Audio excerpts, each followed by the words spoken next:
vous rapporte une tasse de café au lait. J'aime beaucoup le café au lait.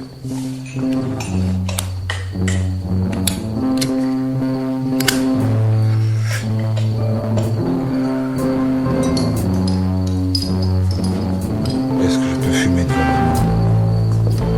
Ça n'a aucune importance. Vous voulez une cigarette? Merci.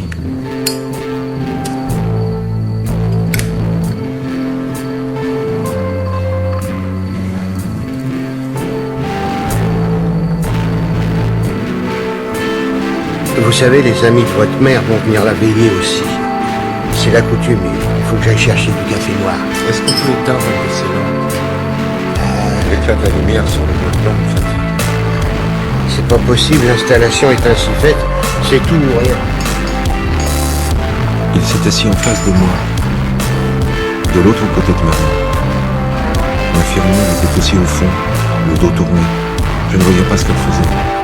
Mais au mouvement de ses bras, je pouvais croire qu'elle tricotait. Il faisait doux. Le café m'avait réchauffé. Et par la porte ouverte, entrait une odeur de nuit et de fleurs. Je crois que j'ai somnolé.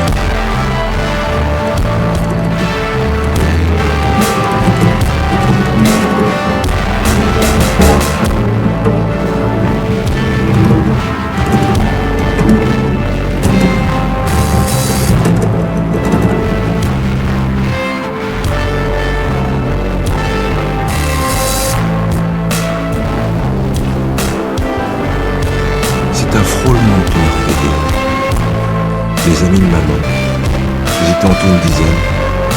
Je les voyais comme je n'ai jamais vu personne.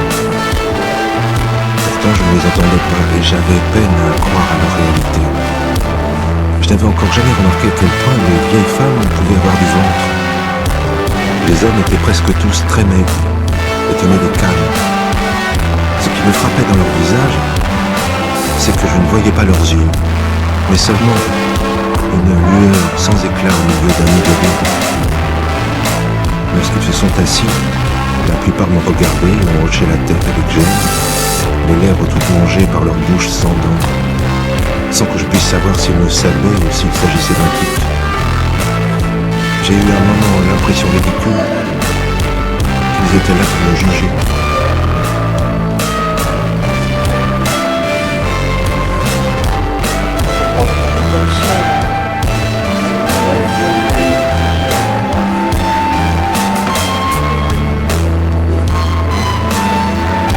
Elle était très liée avec madame votre mère.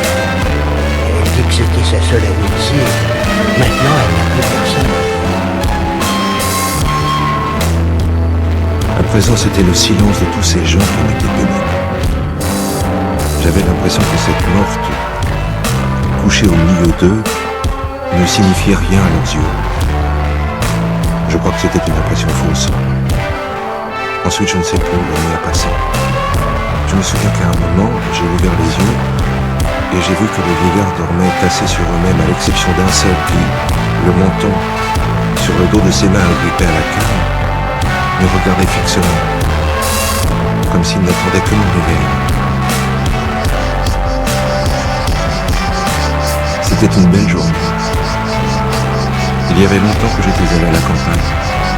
Je sentais quel plaisir j'aurais pris à me promener s'il n'y avait pas eu maman. Les employés des pompes funèbres sont là depuis un moment. Voulez-vous voir votre mère une dernière fois? Non. Comment faut?